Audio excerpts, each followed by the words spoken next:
Hey guys, it's Katie at scrappinkaty.ctmh.com, and I am going to be sharing a couple of videos featuring the special we have going on right now, Cardstock Carnival, where you can save really big on some packages of cardstock as well as big, huge bundles. Now, the first video I'll be showing will be showcasing our two-toned cardstock. So right off the bat, you can notice that I used the Lagoon cardstock, but because of the two-tone cardstock that we have, it looks like I have two different colors. And then you open it up and it's a little self-contained card. Isn't that cute? So I thought I would walk you through how to make that right quick.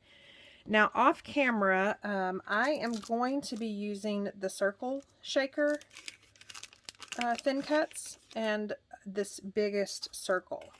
So off camera, I've already cut these pieces, but what you need is you need 4 squares measuring 3.5 inches. And that just gives you a lot of room. This actually only cuts 3 inches, but if you'll do 4 3.5 inch squares, and then you'll need 1 3-inch square.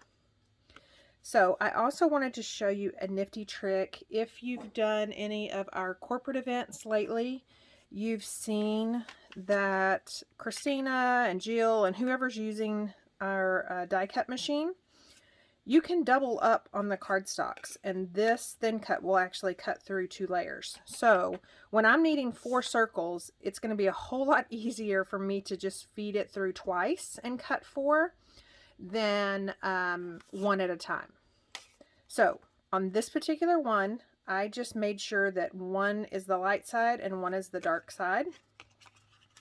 And then let me grab my die cut machine. Now I do have close to my hearts simply because I had my Evolution.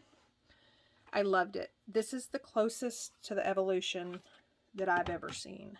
But if you don't have ours yet, just use whatever die cut machine you have. Just kind of know the settings.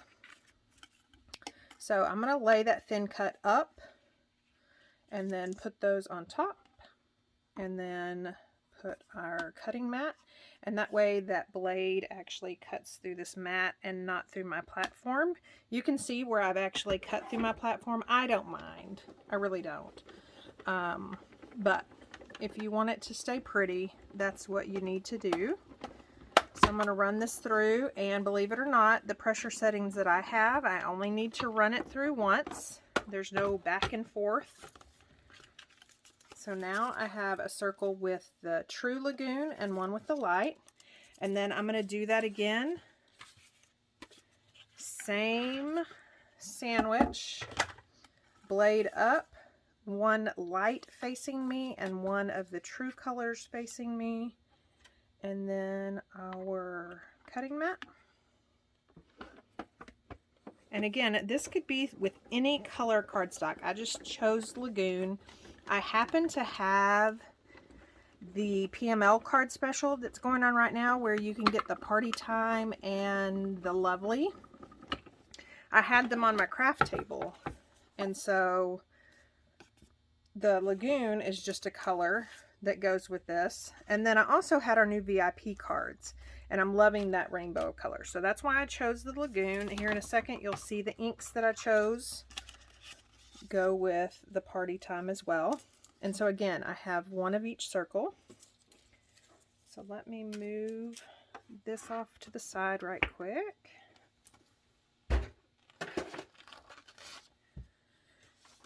And then let's start working with the sentiment.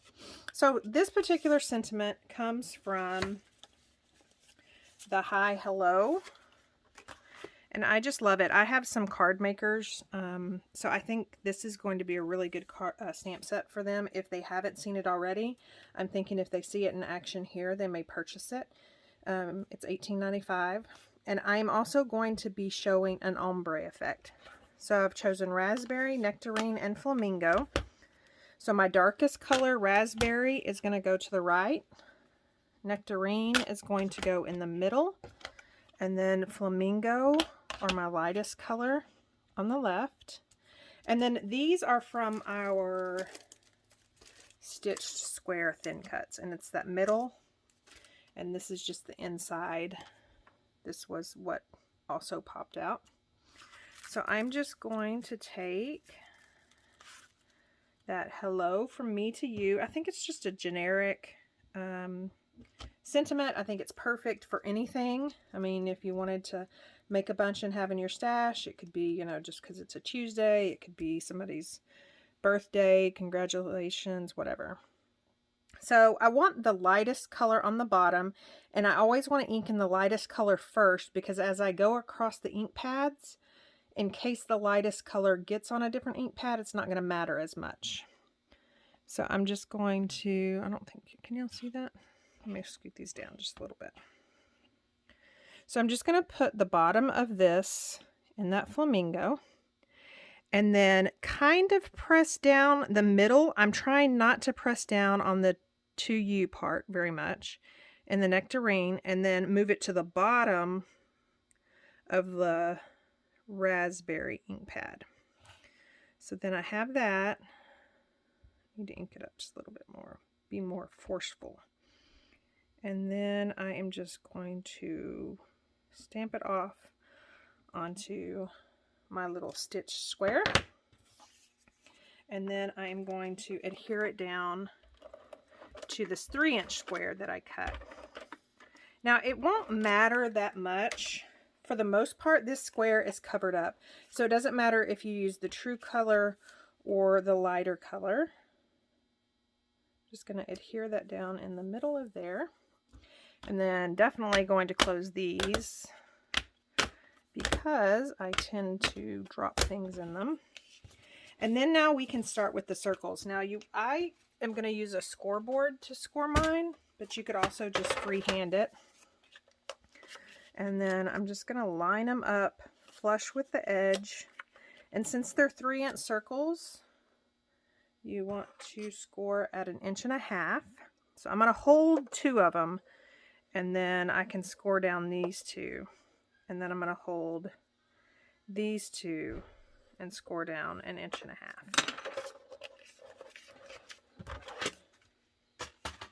And then I'm just going to fold those along that score line.